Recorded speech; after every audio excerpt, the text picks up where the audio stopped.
Ele acaba de regressar dos Estados Unidos, aonde foi a Nova York receber um prêmio, um college, pelas suas atividades em educação. É doutor honoris causa em diversas universidades do exterior e também do Brasil. Professor Paulo Freire, é um prazer muito grande tê-lo aqui numa realização da Educativa, da Cooperativa Educacional de São Carlos e da CDCC, Coordenadoria de Divulgação Científica e Cultural. Obrigado. Muito obrigado por ter vindo. Obrigado. Fica aí para não ficar só também. Às vezes me apresentam e depois me deixam sozinho. Tá. Mas eu acho que precisa. Olha, eu acho que em primeiro lugar, e esse primeiro lugar eu repito toda vez que falo, onde quer que fale, eu devo expressar uma indiscutível satisfação por encontrar um grande número de jovens e de gente menos jovem, mas sempre jovem, nesse auditório aqui hoje. Essa é uma coisa que não me faz arrogante, quer dizer, que não me faz convencido de que eu sou um sujeito misterioso, que não me convence de que eu sou exceção, de que eu sou excepcional, mas se isso não me dá o direito de ficar besta, como vulgarmente se diz, indiscutivelmente noites como esta me dão o direito de me sentir contente, de me sentir alegre realmente. E até que a alegria, às vezes, que eu experimento, supera fome e cansaço. Duas coisas com que eu cheguei hoje aqui. Porque hoje, por uma série de razões, eu não consegui almoçar. Eu estou terminando um livro novo, e então quando eu trabalho assim, vocês nem imaginam, eu crio problema para minha mulher, porque eu até dizia para ela ontem, eu acho que do jeito que as coisas estão indo, a gente vai ter que dormir separado, porque eu me inquieto, eu fico muito tenso. E quando chega a noite, quase toda noite, coitada, ela se obriga a me acordar e dizer, Paulo, você sabe, você está me empurrando. Puxa, até que a cama da gente é dessas king size, não sei o que, enorme. Eu gosto de me virar para todos os cantos sem bater na minha mulher, mas quando eu ando assim, tenso, eu empurro Nito, quase que derrubo Nito. Eu acho que eu tenho que botar outra cama perto para os períodos de tensão. Isso é exatamente... Tu me dás água. Isso se repete toda vez que eu estou escrevendo com muita intensidade. Então, dormi mal, e porque dormi mal, também não comi, então eu cheguei aqui hoje cansado e faminto. Mas só a conversa que eu tive com professoras, professores, com os coordenadores dessa coisa louca que é, dessa loucura.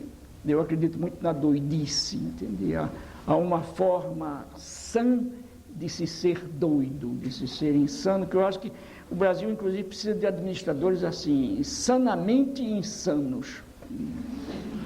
E essa conversa que eu tive agora nessa experiência tão bonita, dessa cooperativa pedagógica, e ao chegar aqui e ver esse grupo de gente, até que o problema meu agora vai ser ter fome de novo, porque acabou a fome e, em certo sentido, acabou o cansaço. Mas eu gostaria que vocês desculpassem que eu não me prolongue muito hoje. porque eu estou bem, mas se eu insistir, então depois eu canso mesmo. E como eu viajo amanhã para o Recife, e outra coisa que eu, quando faço, também descanso, porque Recife é minha terra, e eu me revejo lá, gosto para danar de ir lá, viu? Vou encontrar calor. Mas mesmo assim eu queria, estou bem demais, estou ótimo, muito feliz, mas não posso estar muito tempo com vocês aqui. Agora, sobre que é? Eu me pergunto assim agora, e sobre que eu vou falar a essa gente curiosa, por exemplo, essa gente inquieta. Às vezes, ou quase sempre, nas minhas andanças, né, nas minhas falas no Brasil e fora do Brasil, eu proponho ao público que, em lugar de que o público impacientemente me escute falando sobre um tema qualquer, que eu poderia agora escolher um assunto qualquer, no campo do pensamento pedagógico, no campo da política, da educação, eu poderia escolher um tema de que eu goste, por exemplo, que fica mais fácil, e falar para vocês. Mas acontece que há uma expectativa em cada pessoa que vem para uma noite como essa. E cada uma é como se estivesse dizendo: puxa, será que ele podia falar de tal coisa? Eu gostaria que falasse hoje sobre disciplina, por exemplo. Outro, eu gostaria que ele falasse sobre os sujeitos da educação. Quer dizer, cada um pensa, cada um idealiza. E eu cá tenho os meus, as minhas preferências temáticas. Então eu escolho uma das minhas preferências. Então, em certo sentido, para superar esses possíveis desencontros, de modo geral, eu proponho ao grupo de gente que comecemos uma conversa e não propriamente uma conferência minha.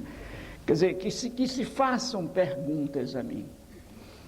E a cada resposta que eu tente dar, possivelmente eu farei algumas conferências menores, quer dizer, eu devo falar 10 minutos, 15 para responder a uma pergunta. E se eu não souber, se uma pergunta me apanha de surpresa e eu não sei dizer eu não sei responder, eu prometo a vocês que não minto, não. Quer dizer, eu desde muito menino aprendi que não saber faz parte do saber. De maneira que então não me envergonha de jeito nenhum, porque quando a gente não sabe, então pode começar a saber. E não saber para mim é ponto de partida para saber. Então não há problema. Para mim, de eu dizer que não sei, não há problema. Entende? Porque eu gosto até quando eu não sei, porque é chance de saber mais. Eu proporia isso aqui hoje, quer dizer, que cada um de vocês, vai haver um silêncio e em seguida uma pessoa mais inquieta fará a pergunta e depois outras farão. Tá bem? Então, primeira.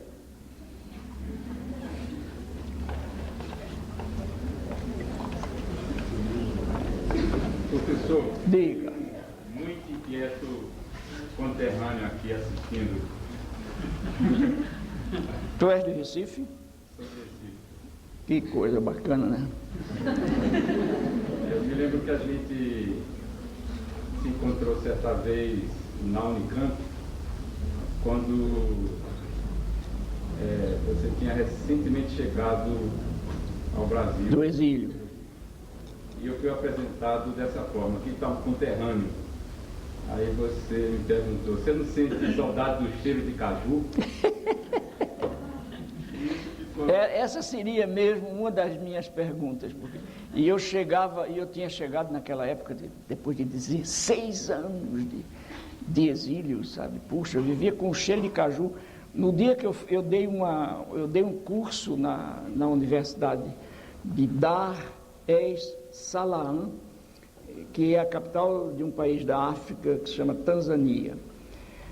E o campus da universidade é todo plantado de cajueiro e mangueira. Você imaginou para um cara do Nordeste, proibido de voltar ao Brasil e um dia ir dar um curso no lugar daquele? Eu fiquei doido, entendeu? O único problema que eu tive na Tanzânia, no primeiro dia, eu até já contei isso, foi quando eu estava passeando nesse campus com um professor, de repente ele agarrou minha mão, entende? E ficou assim, de mão balançando, e eu dizia, meu Deus do céu, o que é que vão dizer em Pernambuco? O que era... Eu agora quero, ao recontar essa história, eu quero fazer uma declaração pública, quer dizer, indiscutivelmente a minha reação era uma reação machista, uma reação discriminatória, e eu quero dizer a vocês que eu evoluí muito, entende? Eu tenho um profundo respeito pelas opções dos outros, das mulheres que querem viver e exercer sua sexualidade com outras mulheres e dos homens que exercem a sua sexualidade com outros homens. Eu estou no meu canto, muito contente e muito bem, mas respeito profundamente os outros. E quero agora fazer a crítica de mim mesmo, quer dizer, mas a crítica de mim mesmo era a crítica à minha cultura. Evidentemente que você já imaginou o pernambucano, nordestino machão daquele. E quando o professor agarrou minha mão, foi uma coisa louca. Eu fiquei doido. No momento que ele deslagou, eu meti as duas nos bolsos. Com medo. Era quase uma agressão, entende? E aí eu dizia a mim mesmo, enquanto ele passeava comigo, balançando a mão, feito namorados, eu dizia a mim mesmo, se fosse uma mulher que tivesse com a minha mão, o que é que eu estaria sentindo? Possivelmente nada contente. Não? Então era um treco machão, machista. Isso me preparou para meses depois ir à Índia, e cheguei à Índia, tive uma doença, uma infecção perigosíssima, e tive que ser recambiado às pressas para a Europa, e lá os médicos também pegavam minha mão, abraçavam, eu nem me importava mais, alisavam minha mão, dizia, Dr. Freire, e eu digo, tá ok, pode agradar, e então quando eu voltei, que te encontrei, realmente hoje não me lembrava, achava que tu tinhas cara de nordestino, mas a minha pergunta era uma pergunta de exilado, de recém-chegado. O cheiro do cajueiro, puxa, que coisa, né? Faz parte do corpo da gente. Mas diga.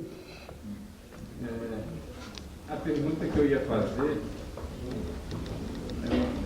no início você colocou aí uma palavra que me preocupa muito.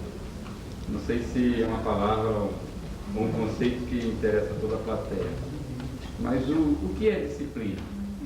Porque eu ia perguntar, é possível uma escola sem disciplina, mas eu tenho refletido muito sobre esse conceito e acho que eu desaprendi o que eu aprendi. Eu acho que eu não sei o que é disciplina. Exato.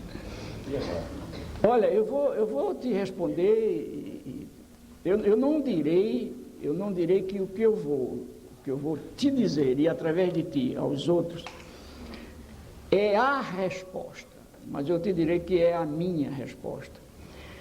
E, em segundo lugar, eu te direi também que ela é uma resposta teórica, e que o grande empenho da gente como pai, como educador, como mãe, como educadora, o grande empenho da gente é ver até como e quando e de que maneira a gente se torna competente para viver a disciplina, quer dizer, para experimentar praticamente a teoria de que a gente fala. Então, a minha primeira resposta é teórica, mas em seguida a gente vai refletir. Por isso que eu digo a vocês que esse negócio de perguntar é bacana, porque agora, por exemplo, eu já vou fazer uma conferência. Quer dizer, eu não vou falar em 3 minutos, eu devo falar bastante mais. Bem, em primeiro lugar, eu acho que precisava ficar muito claro uma coisa que teoricamente está sempre clara, mas que praticamente está sempre obscura, e que é a seguinte: não há liberdade sem disciplina. Em outras palavras, eu poderia dizer, não há liberdade sem limite. O limite é exatamente a mediação da disciplina, quer dizer, o limite é o caminho da disciplina.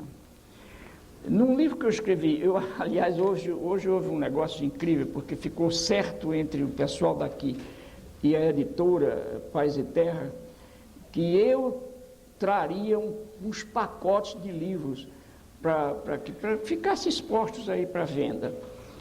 E eu não trouxe, e os pacotes estão lá em casa. Agora você vê, não é porque eu tenha esquecido ou porque eu tivesse vergonha de que eu trouxesse os meus livros para ser vendidos. Não, eu quero que venda mesmo. O problema é o seguinte, é que a editora mandou 3 pacotes enormes de livros ontem lá para casa, e eu disse a mim mesmo, esse pessoal está louco, eu não pedi livro nenhum, amanhã vou chamar a editora para reclamar isso. E não pude, esqueci escrevendo, e agora eles me perguntaram, você trouxe os pacotes de livro? Eu digo, é aqueles que estavam lá em casa, que estão, e eu não trouxe, eu lamento muito, mas num desses que eu deveria ter trazido, eu digo que a autoridade é uma invenção da liberdade. Quer dizer, o que é que eu quis dizer quando eu escrevi isso? Eu quis dizer que em certo momento da experiência, quer dizer, em certo momento da experiência da liberdade, as liberdades individuais que se contrapunham descobriram, quer dizer, isso é uma hipótese que a gente levanta legitimamente. As liberdades descobriram num determinado momento, e depois na sucessão de desencontros entre as liberdades, elas descobriram que precisavam inventar uma outra coisa que fosse o seu contrário para que elas fossem preservadas, quer dizer, as liberdades. Então elas inventaram a autoridade. Isso significa que a autoridade é absolutamente necessária e indispensável à liberdade. Mas isso abre um caminho perigoso, abre um caminho, inclusive, ao autoritarismo. Mas isso é uma das possibilidades que a gente tem na história, quer dizer, e que a gente tem na existência humana. É que a autoridade, precisamente na medida em que estabelece limites e cobra esses limites à liberdade, ela também tem que se limitar. Quer dizer, a autoridade que não se limita é a autoridade que extrapola de si mesma e que, portanto, enquanto robustece a si, emagrece a liberdade. Quer dizer, então aí, nesse desencontro, nós não temos nem mais autoridade, nem mais liberdade. Quer dizer, na medida em que a relação entre a autoridade e a liberdade se inclina no sentido da fortaleza de uma contra a debilidade da outra, desaparece a disciplina em termos concretos, em termos práticos e em termos éticos. Quer dizer, se o desequilíbrio entre as duas se faz na direção da vantagem da autoridade, desaparece a autoridade e em seu lugar se implanta o autoritarismo, o arbítrio. Essa coisa que a gente já tem conhecido, a história brasileira é uma história de arbítrio, porque a experiência da sociedade brasileira é uma experiência profundamente autoritária. De vez em quando, então, a gente tem tido na história brasileira surtos de robustecimento do autoritarismo, com os golpes de Estado, etc. De que agora eu acho que a gente começou a ganhar mais distância, quer dizer, eu acho que o gosto da liberdade tomou conta, em certo sentido, de nós, brasileiras e brasileiros, e quanto mais gosto de liberdade toma conta de nosso corpo, tanto mais longe a gente fica dos golpes de Estado. Claro que há exceções a isso. Mas se o descompasso entre a autoridade e a liberdade se faz em detrimento da autoridade e em favor da liberdade, desaparece também a disciplina, desaparece a autoridade, desaparece a liberdade e se implanta a licenciosidade, ou a libertinagem, como se diz também, ou o espontaneísmo, quer dizer, situação em que a liberdade faz o que quer e faz o de que gosta, sem tomar conhecimento. Então, é interessante observar, e é isso que é muito difícil, é que a adolescência, por exemplo, de modo geral, escorrega para o arbítrio da liberdade dela. Quer dizer, de modo geral, a adolescência necessita enormemente, porque o adolescente vive, de modo geral, eu não gostaria de chamar de crise, mas uma passagem que nem sempre é crítica, que é exatamente aquele momento em que o adolescente já não é mais menino e ainda não é homem ou mulher.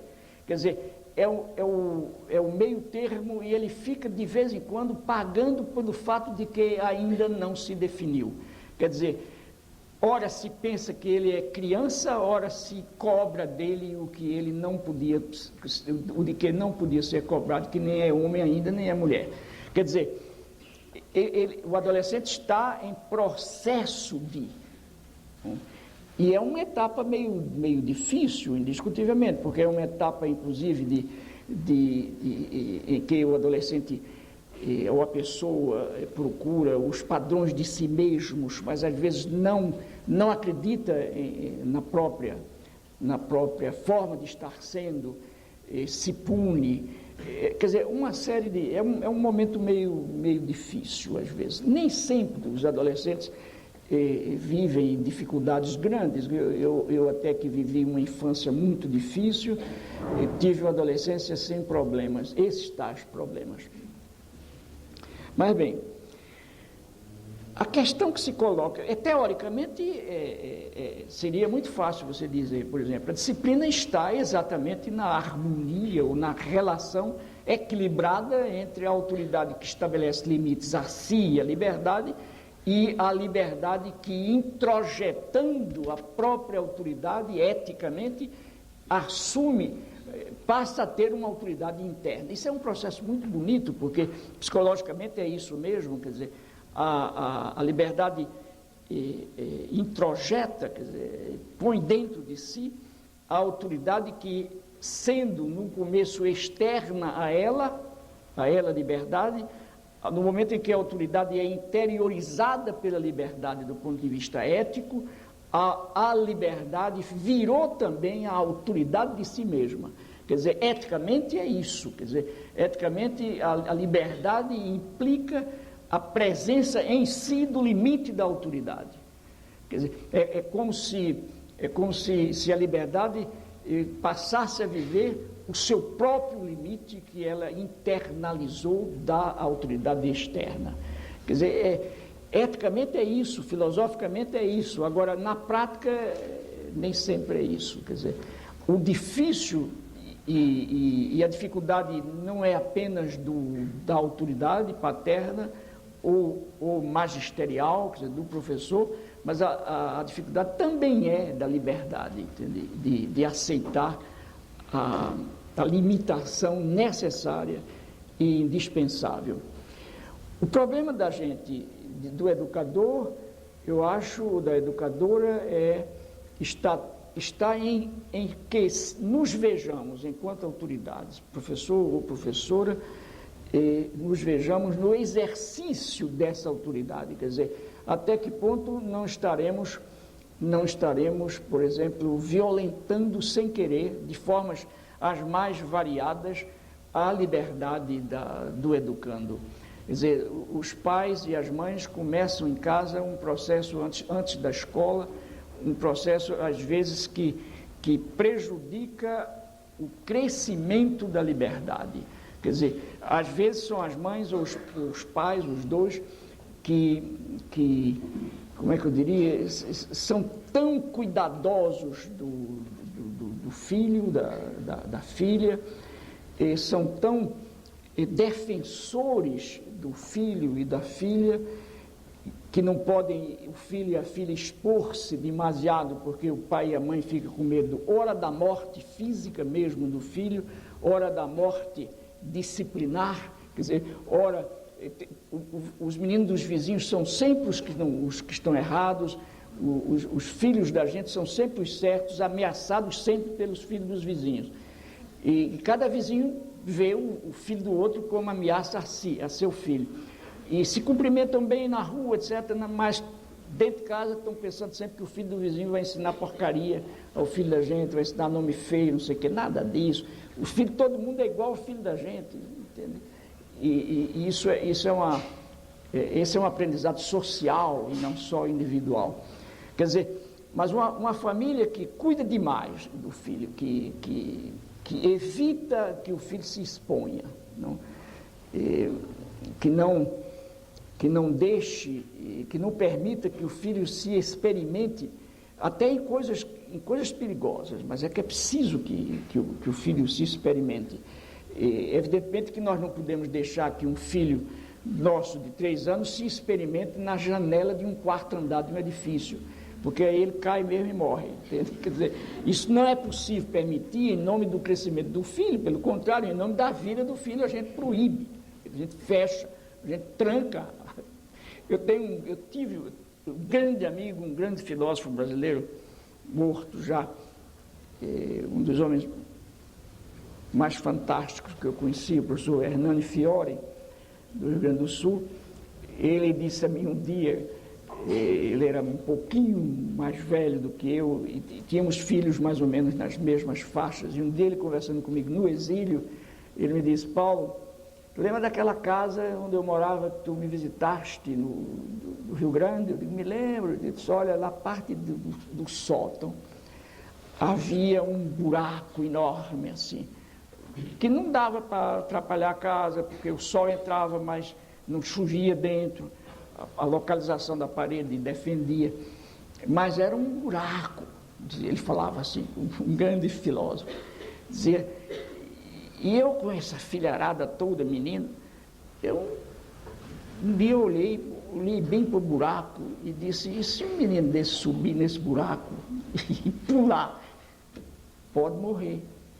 Aí eu me peguei, botei uma opção de tábua, preguei com cada prego desse tamanho e tapei o buraco. Então, no outro dia chegou um amigo meu, olhou e disse: Hernani, com essas tábuas, devia ser um psicólogo, né? Com essas tábuas aí você vai impactar os seus filhos e vai neurotizá-los. E eu disse: Hernani, o que é que você respondeu? Ele disse: eu prefiro neurótico a morto.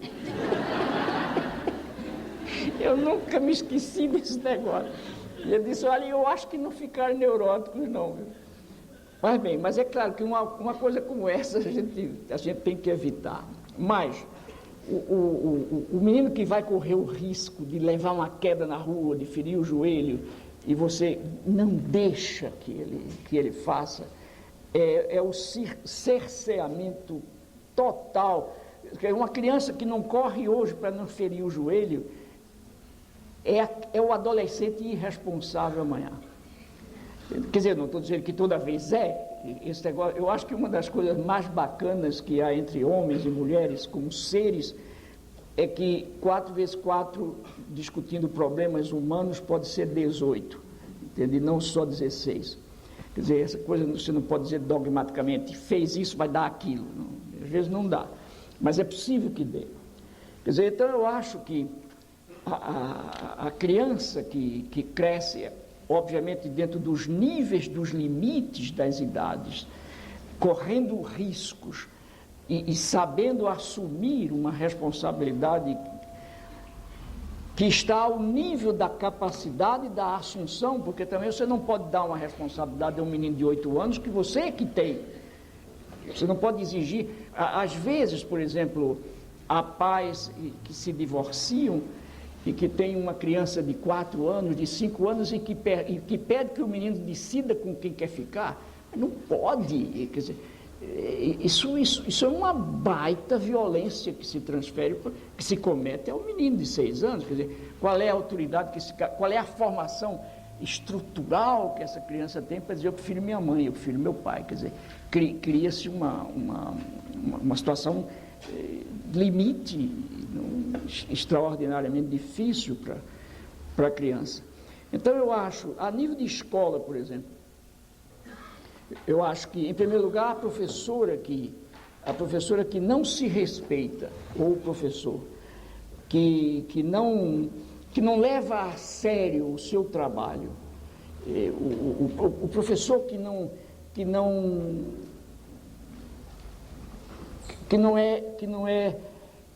mantém horário, por exemplo. E eu sei que, ainda hoje eu falei muito sobre o desrespeito do poder público nesse país, desde que inventaram o Brasil. Até hoje, o desrespeito a educadoras e educadores é uma coisa que me ofende. E eu sou um professor, como é que eu diria, que tem uma situação diferente. Quer dizer, eu não sou a média, eu sou um professor atípico no Brasil. Eu não sou o tipo do professor. Mas um professor que não... Eu acho que o professor, nós, professoras e professores, temos que brigar. Acabar com essa mania de dizer que nós somos sacerdotes da educação. Nada de sacerdotes. O próprio sacerdote é um profissional. Entende? Não é um chamado para fazer essas coisas. Quer dizer, o professor é um profissional como o médico, entende? Como o engenheiro, como a datilógrafa, como a secretária. Entende? Então, a gente tem que ser respeitado, e é preciso brigar nesse país para ser respeitado. Então, é preciso lutar. O que a gente precisa é aprender qual é a melhor forma de brigar, porque me parece que greve já não está funcionando bem. Me parece. A nível, inclusive, de operários, a greve está, com a globalização da economia, está cada vez menos eficaz. Entende? Mas os professores, precisamente porque fazem greve não na base da infraestrutura, mas da subestrutura, não têm poder de barganha. Então, passam 3 meses, o governador tem paciência e um pouco de cinismo, então ganha sempre a parada. O que precisa fazer não é parar de brigar, não, é cientificamente descobrir qual é o jeitinho que substitui a greve, para poder lutar no sentido de ser defendido. Agora mesmo nós comentávamos no carro a questão da dignidade do professor e da professora. Quer dizer, nós temos que lutar não só pelo salário, mas pelo salário que faltando a nós, deteriora o senso mesmo de dignidade nossa.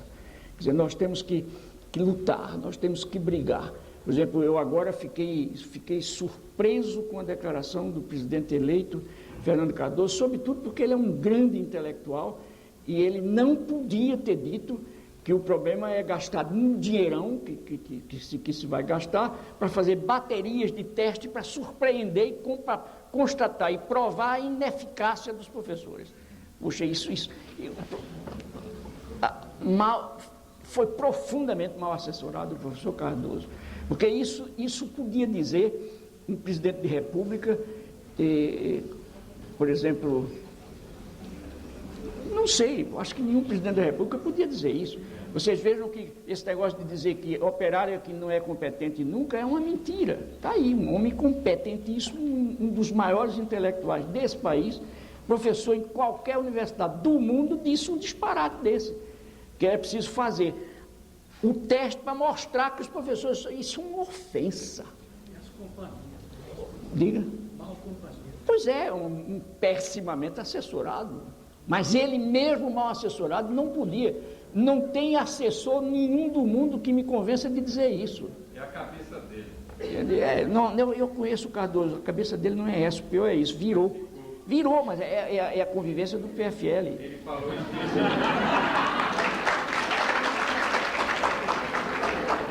Ele pediu para a gente esquecer o que ele escreveu. Exato. Pois bem, voltando a essa coisa, não é possível pensar-se que o caminho da solução pedagógica do Brasil é comprovar a incompetência do professor. Em primeiro lugar, porque a incompetência do professor não tem a responsabilidade do professor. O professor é incompetente porque o Estado deteriorou as escolas de formação. É por isso. Segundo, o professor é incompetente porque o que ganha não dá para comprar nem jornal. Como é que pode comprar um livro de 30 reais, de 15 reais? Como é que pode comprar livro desse? Olha, aqui eu ganho alguns reais a mais. E claro, eu compro muito livro, porque viajo aos Estados Unidos, mas eu também recebo mais livro do que compro. Porque todo mundo que publica acha que eu devo escrever alguma coisa e me manda. Eu não escrevo, porque eu não posso escrever sobre tudo. Mas tem os livros. E eu vejo o que custa isso. Então, o que o governo federal teria que fazer era guardar esse dinheiro que está pensando em gastar para fazer o teste da competência, para equipar, para lançar as universidades brasileiras na responsabilidade de cuidar do magistério público. Isso sim, convocar os professores de pedagogia, essas faculdades de educação do Brasil precisam virar brasileiras e não ser meias Harvards, entende? Não, tem que ser brasileira, não pode ser suíça. A Suíça não precisa da Universidade Brasileira porque já tem as dela. Tem que ser universidade para nós mesmos, quer dizer, um país que tem 33 milhões de gente morrendo de fome, 8 milhões de meninos sem escola. Não pode uma universidade de um país como esse se dar ao luxo de só dar aula para meia dúzia de estudantes que vão fazer pós-graduação, que puderam chegar a isso. Tem que dar isso também. Veja bem, eu não estou propondo fechar a universidade e acabar com a pós-graduação. Pelo contrário, a pós-graduação nesse país deu um impulso indiscutível ao país. Indiscutível. E eu sou parte de uma geração que não teve isso e que viu o que era antes e está vendo o que está sendo agora. Indiscutivelmente um avanço enorme. Mas é preciso que agora esses PhD que o Brasil formou se voltem em favor dos professores do Nordeste que não têm curso nem primário e que são heróicos. Eu dei uma entrevista, depois da entrevista do professor Cardoso, uma rádio de São Paulo, nem sei qual foi, dessas que chama a gente em casa e põe a gente no ar, me fizeram essa pergunta: o que o senhor achou da declaração do presidente eleito? Eu achei péssimo. Puxa, eu fiquei triste, porque eu não votei nele, mas eu esperava que isso jamais o presidente Fernando dissesse, entendeu? É um absurdo. E falei então no dinheiro, que em lugar de gastar esse dinheiro, começa a preparar já equipes hoje e a trabalhar junto às universidades, no sentido de que elas cumpram essa tarefa de ajudar a formação docente. E a formação docente, política, pedagógica, tem que ver com esse problema que você lançou da disciplina. O problema da disciplina não é só um problema ético, não é só um problema pedagógico, porque é sobretudo também um problema político. Quer dizer, a educadora precisa estar muito clara do ponto de vista político de qual é a sua vocação, qual é o seu gosto, não vocação, qual é o seu gosto, qual é o seu sonho, qual é o tipo de sociedade que um de nós, como professor, pensa.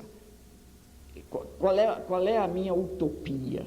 Quer dizer, o que eu quero é uma sociedade brasileira menos injusta, menos feia, menos malvada, mais democrática, mais aberta, menos elitista, mais popular. É isso que eu estou querendo. Se é isso que eu estou querendo, eu não posso ser um autoritário.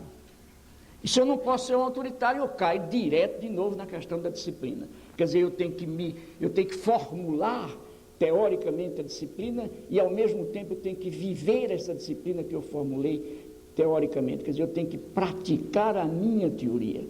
Quer dizer, isso passa pela formação também. E tem que se estender aos pais também. Eu não sei, olha, eu vejo,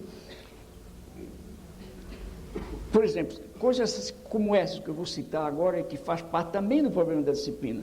Uma criança de 4 anos, de 3 anos, começa, quer dizer, está no determinado momento do processo de desenvolvimento da sua linguagem, e está um dia de domingo de tarde em casa, e o telefone toca, e quando a mãe se aproxima do telefone, o pai diz de cá, na frente do menino: se for para mim, diga que eu não estou. Mas isso é uma coisa absurda.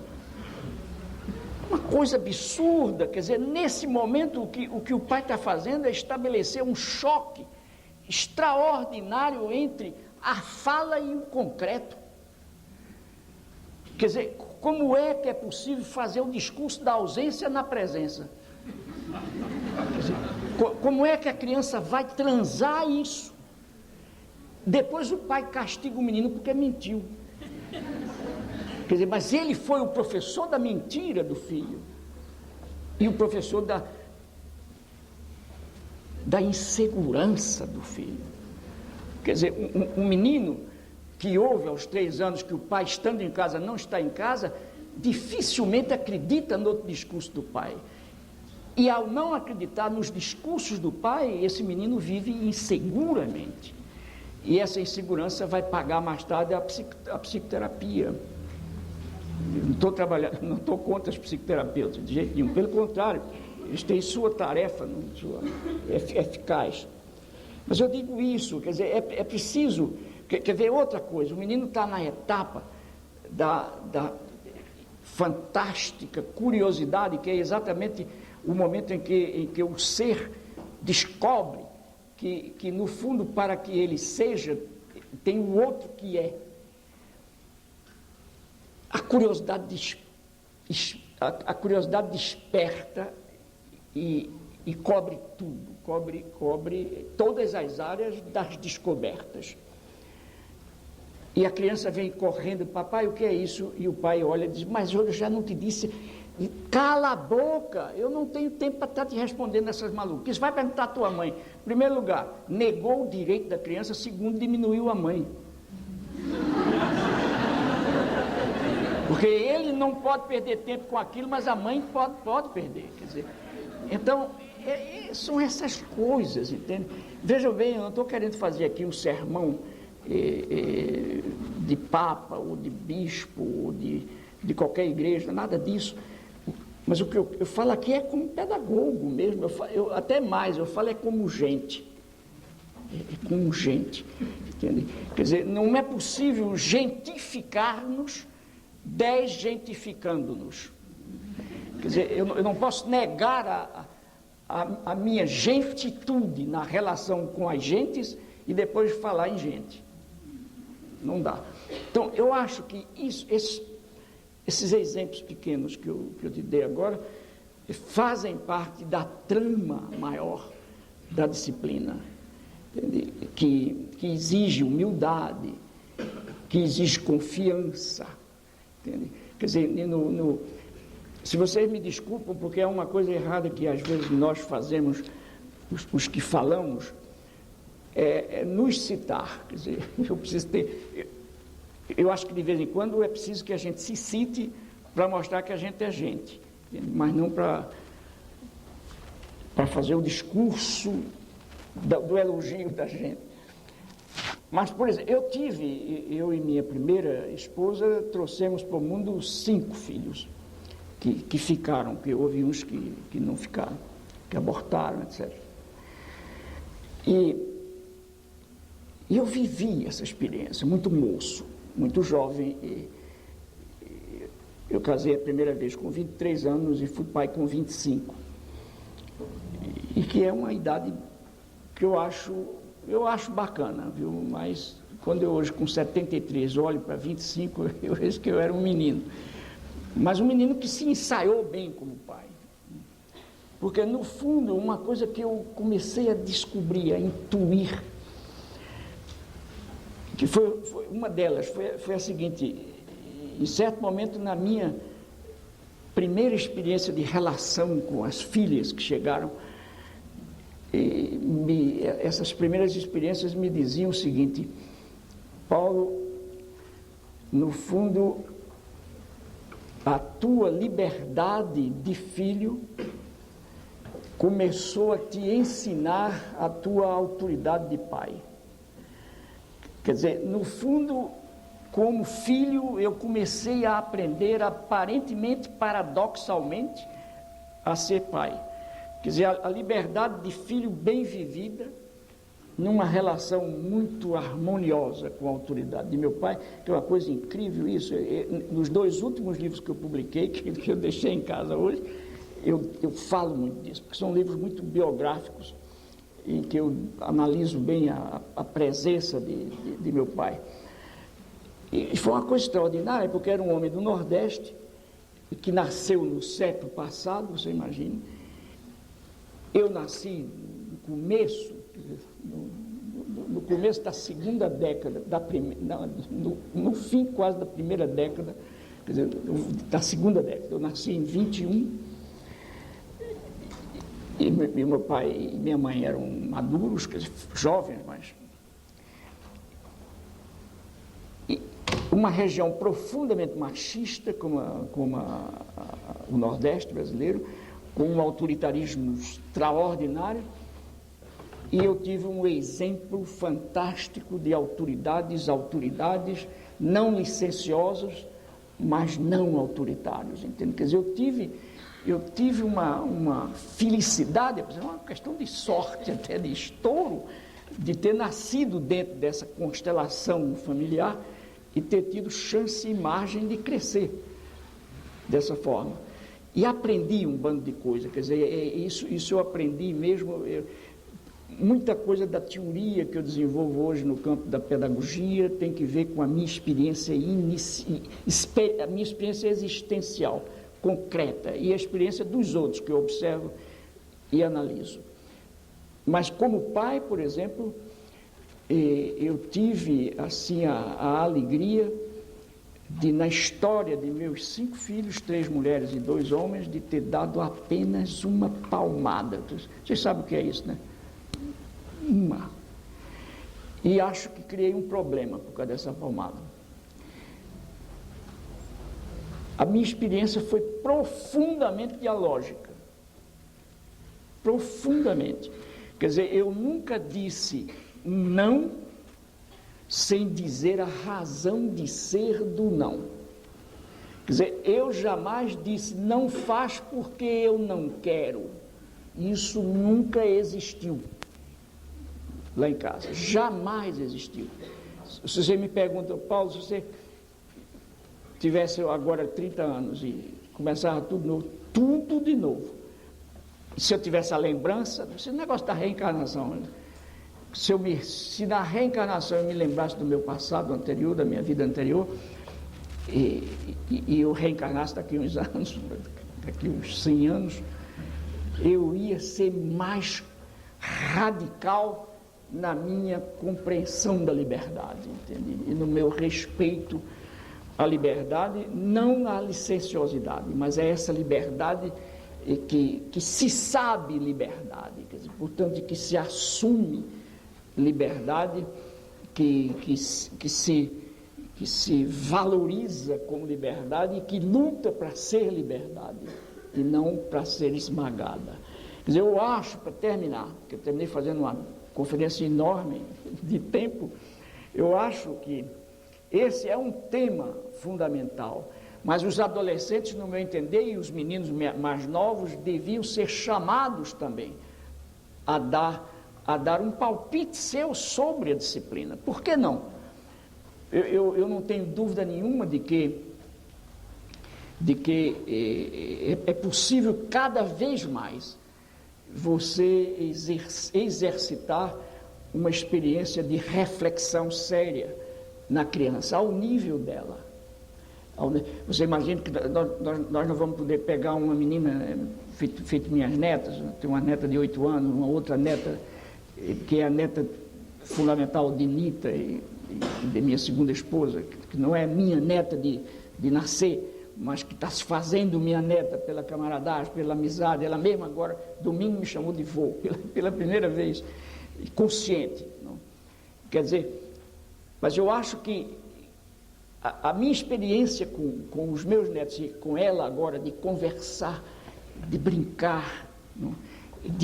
De acompanhar a evolução da linguagem, certos saberes que a linguagem revela, como, por exemplo, domingo passado, ou antes disso, ela almoçou com a gente e antes ela tinha pedido qualquer coisa e não tinha comido, e Nita, que para mim é uma excelente avó, mas de vez em quando a avó é avó mesmo, entende? Por boa que seja, e é bom que seja também assim. Eu não sou avó, e avô não tem a responsabilidade de ser Piaget, não, quer dizer, deve ser avô mesmo, e avó.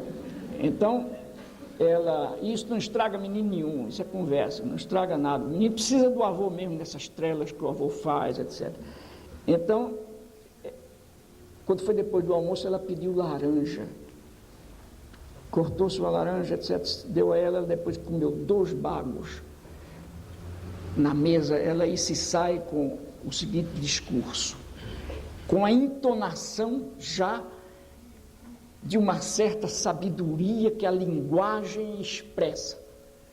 Ela disse: não sei onde estava com a cabeça quando eu pedi essa laranja. Eu achei um negócio extraordinário, porque ali vinha toda uma sabedoria, não? De escamotear, de sair com humor. No fundo ela não queria laranja, mas antes ela tinha aprendido que recusar um treco qualquer custou uma advertência, mesmo cortês da avó. Agora ela não queria também a laranja, então ela corria o risco. E aí ela se sai com esse discurso adulto, mas tão adulto quanto criança. E é isso que a gente precisa ver. Quer dizer, que essa forma sábia de falar é também do adulto e é também da criança. Eu até diria, é do adulto que não matou o menino que tinha em si. E essa é uma das coisas que eu vou dizer a vocês com uma convicção enorme. Eu tenho 73, vejam bem, como vocês estão longe desse nível. Mas eu sou o mesmo menino que fui e brigo para ser o menino que não pude ser, hoje ainda. Viu? É claro, só não faço as peraltices de um menino porque o meu físico não aguenta mais.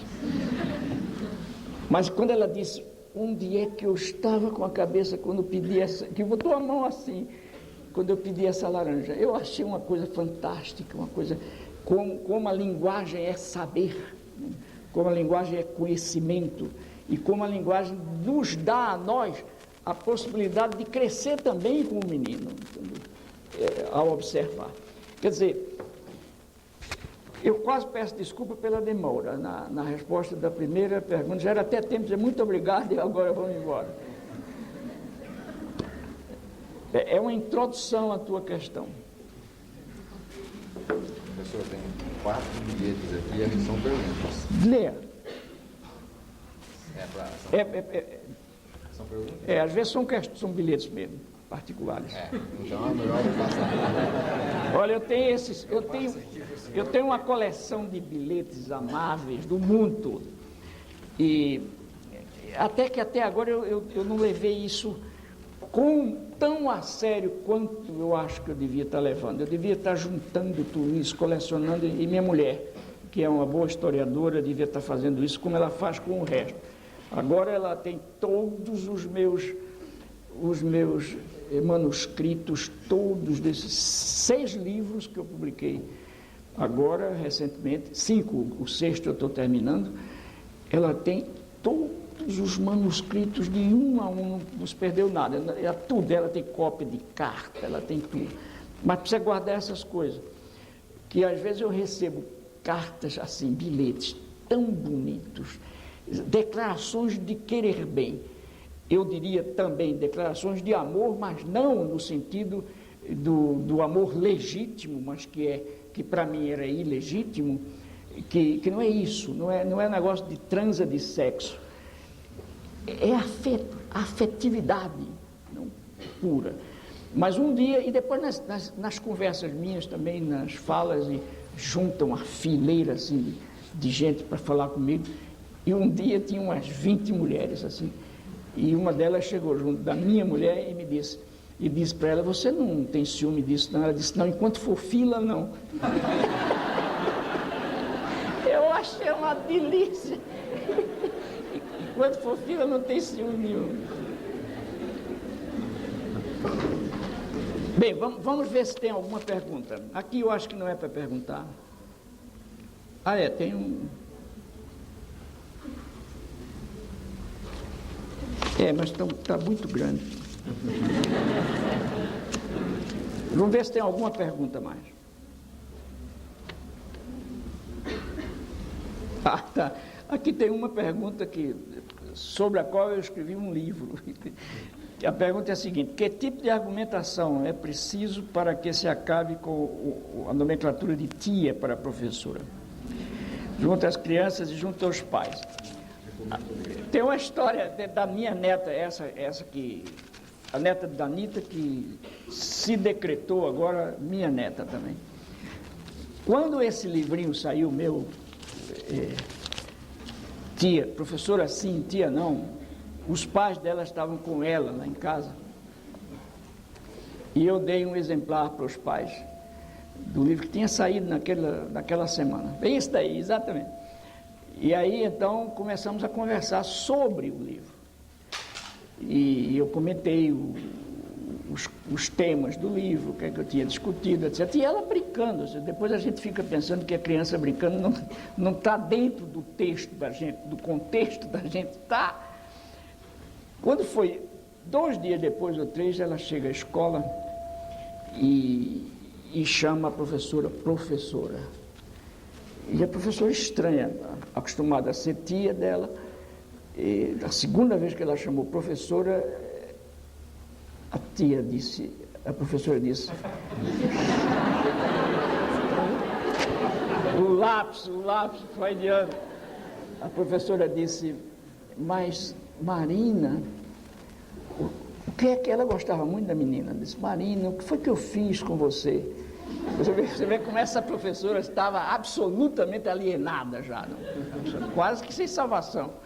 Disse, mas Marina, o que foi que eu fiz com você para você me chamar de professora, como se fosse agora uma pena, não, um castigo? E Marina olhou para ela e disse, gente, você não viu o livro do Paulo Freire? Que menina danada, ela tinha 4 anos, 3 para 4, quando disse isso. Olha, o Paulo Freire escreveu um livro para dizer que não é mais tia, não. Bem, então a professora foi a mãe dela, não foi a casa dela, falou com a mãe da Marina e disse, o que é que eu fiz? Ela fez isso, disse a mim que foi o Paulo Freire que escreveu um livro, dizendo que não era mais. Ela disse, olha, ele realmente escreveu, agora, eu nem sabia que ela tinha entendido isso.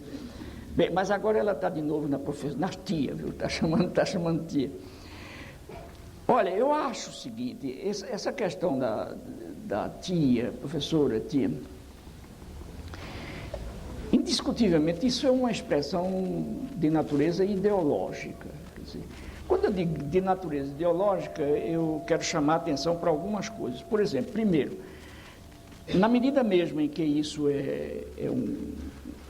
a expressão de uma ideologia, isso não é absolutamente claro e transparente, porque a ideologia é mesmo opaca.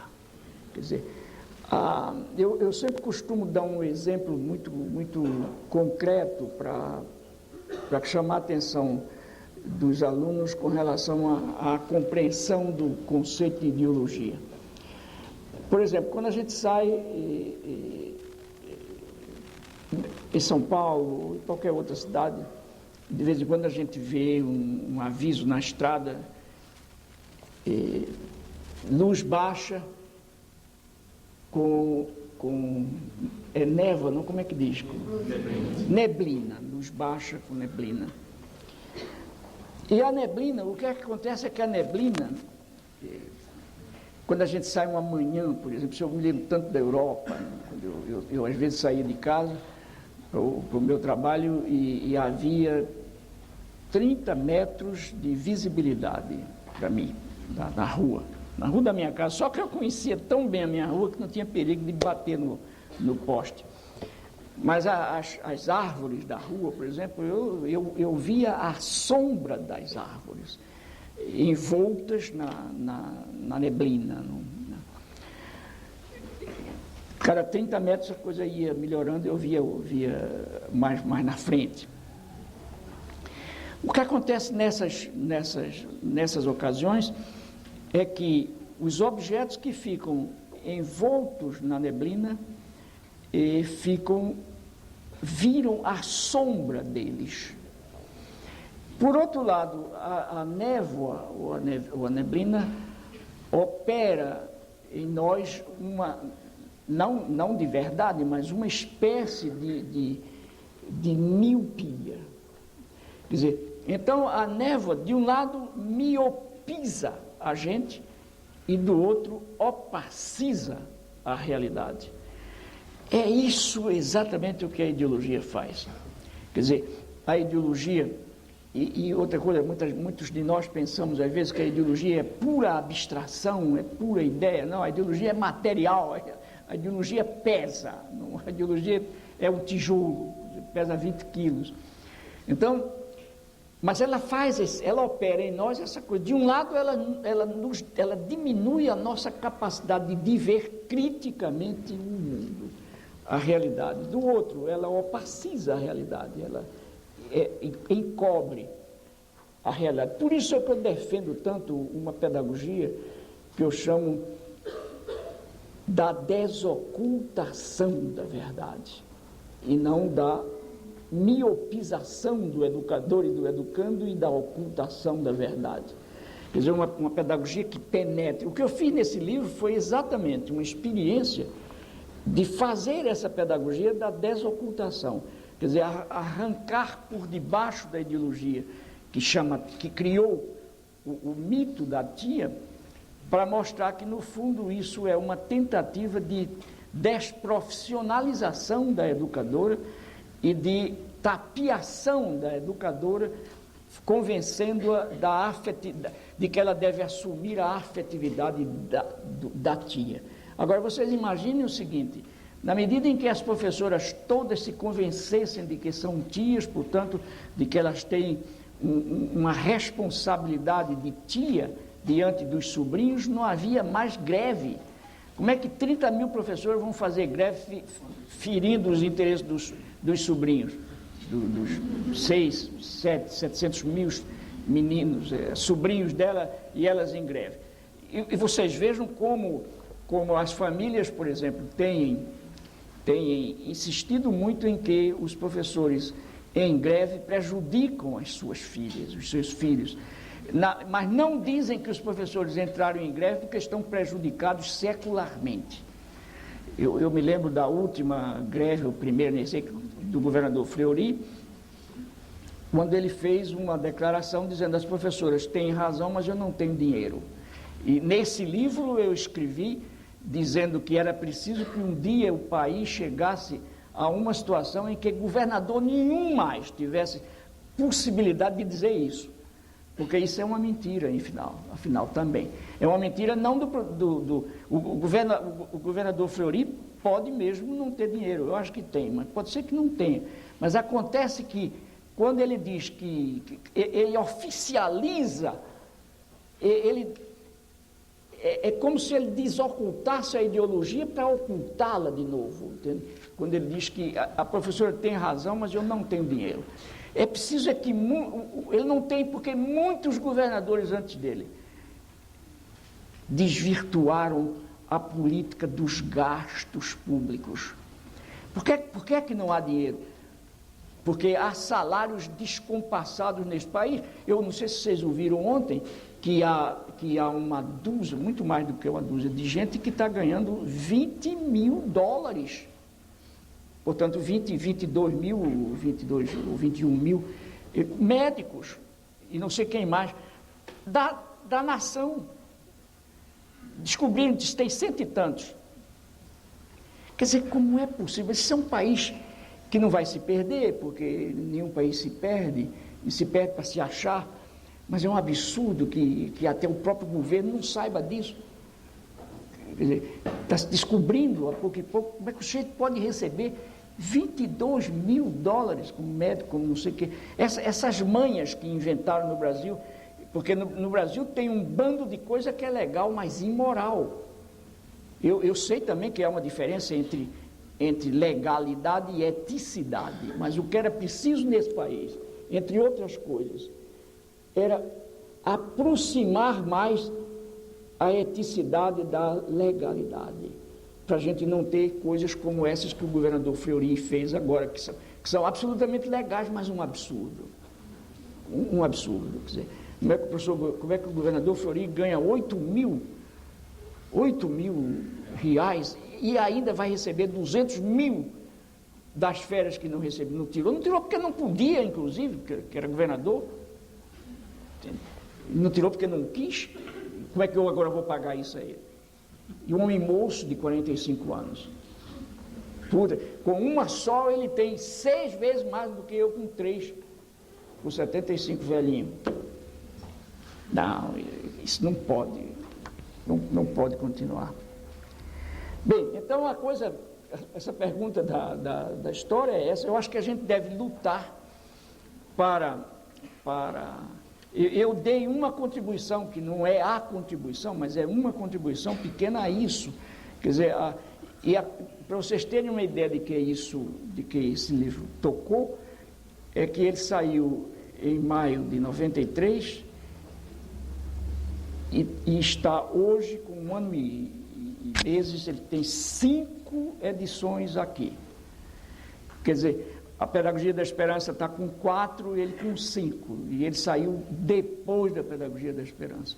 É que as verdades que eu andei dizendo aí, com relação a essa ideologia sem vergonha, são verdades que estão tocando. O magistério está comprando esse livro, está lendo. Agora, eu ainda fico imaginando o esforço que o magistério está fazendo para comprar esse livro.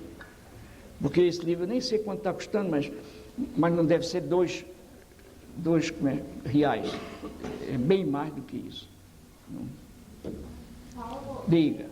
uma coisa que acontece aqui em São Paulo, eles não chamam tia, eles falam dona. Aí eu falei no primeiro dia de aula, hoje vou levar todo mundo para casa, eu sou dona de vocês. Eu acho que o papel da gente como professor... Você imagina se eu estimulasse os alunos meus da universidade a me chamar de avô? Coisa. Porque também tio já não dava muito, né? Mas avô, não, me chamem de avô. Paulo, não, Paulo não, vovô. Não está certo isso. Quer dizer, eu sou professor. É como nos Estados Unidos há uma outra, não é negócio de tia, mas é o que eles chamam facilitador. Entende? E há uns 10 dias atrás eu tive uma participação numa grande conferência nos Estados Unidos, onde eles me deram um prêmio. É um consórcio de instituições que trabalham no que eles chamam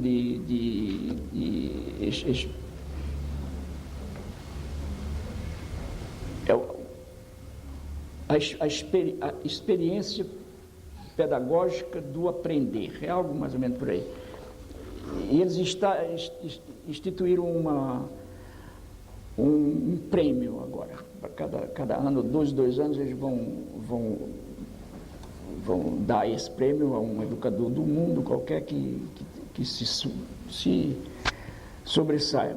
E o primeiro foi dado a mim, porque tem meu nome, não é? O prêmio agora vai ser o prêmio Paulo Freire, quer dizer, para ser distribuído. E era justo que eu fosse o primeiro, porque senão botar meu nome e não me dar o prêmio era meio chato.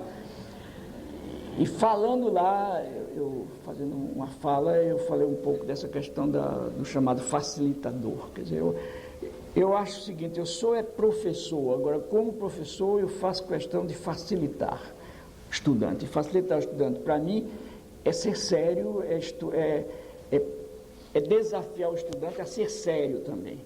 Entende? Estudante que... Eu acho o seguinte, o professor que passa na vida de um estudante como um sujeito fraco, como um sujeito fácil, como um sujeito inseguro, como um sujeito sem vontade, como um sujeito sem força, passa de forma desrespeitada pelo aluno. Quer dizer, o aluno respeita, o jovem não quer safadeza, o jovem quer seriedade, entende? No momento em que uma juventude aceita e entra em conivência com a debilidade ética, é que o país está perdendo-se. Muito bem. Diga. Você falou bastante sobre o aprender e sobre a escola. Eu queria falar sobre o aprender na escola. Quando a gente é criança, a gente aprende brincando com o mundo, através das nossas relações. Eu tenho uma iniciativa, tenho um relacionamento com o mundo, disso vai decorrer alguma coisa, a gente vai aprender alguma coisa disso. Quando a gente chega na escola, a gente para de ter uma relação com o mundo exterior com a iniciativa própria e o professor começa a dar as coisas para a gente. E como diz o Piaget também, ele fala que a gente desenvolve nossa consciência até os 14 anos só. E que a partir daí a gente não desenvolve, a gente começa a trabalhar com as ferramentas que a gente obteve só. Eu queria saber qual é a saída da escola. Tá. Olha, eu acho que a saída da escola implica uma série de aprendizados da escola, entre eles, por exemplo, o aprendizado da sua humildade. Quer dizer, a escola devia, antes de tudo, ser humilde, porque, de modo geral, a escola desconhece o saber com o qual a criança chega a ela. Mas a escola faz pior, quer dizer, não apenas desconhece, não leva em consideração, como acha que não tem valor. Quer dizer, veja bem, nenhuma professora se levanta no lugar desse para dizer isso. Eu, como professora, não tomo conhecimento do conhecimento com que o aluno chega. Nenhuma diz isso. Mas essa é a tal história da ideologia, quer dizer, essa é uma ideologia da escolaridade, entende? Contra a qual o meu grande amigo Ivan Illich lutou intensamente nos anos 70. Quer dizer, uma das dimensões da ideologia da escola, ou da escolaridade, é de que saber só se constitui, só se produz na escola.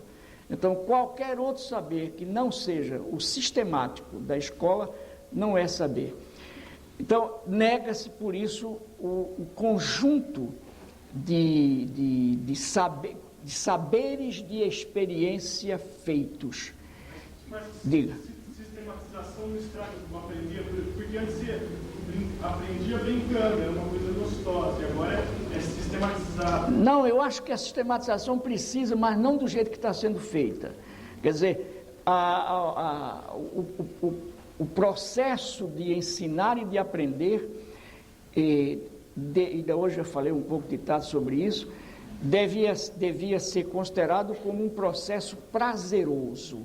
Quer dizer, há um grande filósofo francês atual, com quem eu me dou bem, que grande parte da obra dele é dedicada à análise da alegria na escola, que é o professor Cinider, Jorge Cinider. Ele insiste nisso.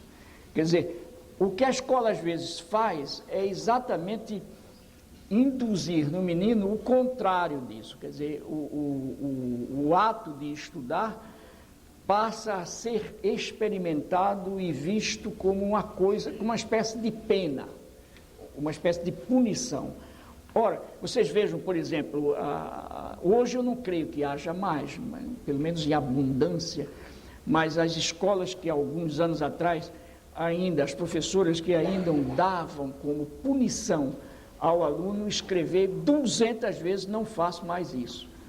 Quer dizer, se você pensa numa coisa que estraga a capacidade criadora e o gosto de ler e de escrever, mandar um menino escrever 200 vezes, não faço mais isso, não faço mais isso, e os pais felizes, porque a professora está exigente.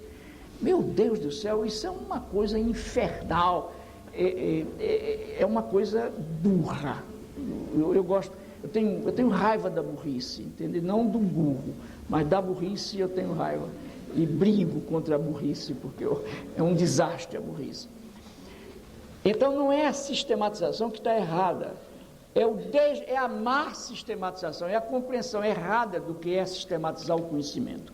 Segundo, o que está errado também é a compreensão, a concepção do ensino e a compreensão do aprender. Quer dizer, se a gente tivesse tempo hoje, que agora eu começo a ficar cansado, mas se a gente tivesse tempo, eu iria tentar, eu até estou escrevendo um bocado sobre essa coisa, sempre disse, o que é ensinar, o que é aprender, o que é a curiosidade, por exemplo, como exercitar a curiosidade do aluno, quer dizer, o aluno, eu não sei como é possível a essa turma jovem estar ainda aprendendo com a curiosidade tão baixa que a escola provoca neles, quer dizer, é um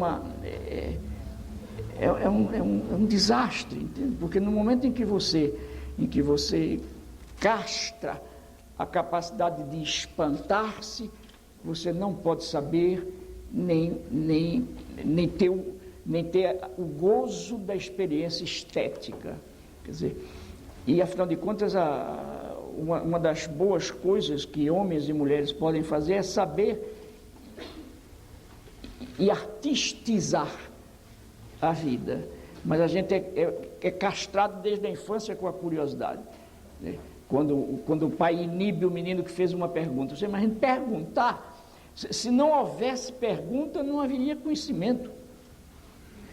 E há pergunta porque há curiosidade, e curiosidade que eu chamo de curiosidade epistemológica, quer dizer, essa curiosidade que parte, que se despega com o corpo, mas leva o corpo também para saber o que pergunta. Entende? Então, perguntar seria uma das coisas mais bacanas se as professoras conseguissem, um pouco artisticamente até, provocar os meninos a fazer pergunta, entende? Em lugar de inibir os meninos. Mas, olha, eu fiquei muito contente e agora eu vou parar mesmo. Eu vou ver se como agora. Entende?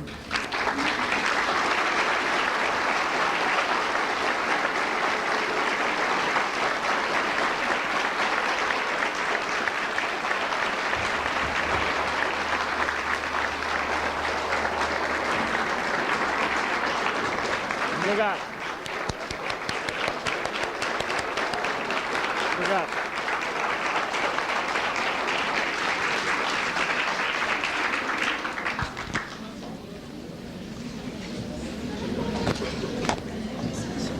Tudo bem? Não pude perguntar, mas tudo bem. Eu trouxe um envelope para o senhor, se o senhor puder levar para o senhor e ler, o senhor vai entender o que eu quero dizer. Tudo bem? Ok, Leto, foi um prazer conhecê-lo. Parabéns pelo aniversário que o senhor celebrou sábado, não foi?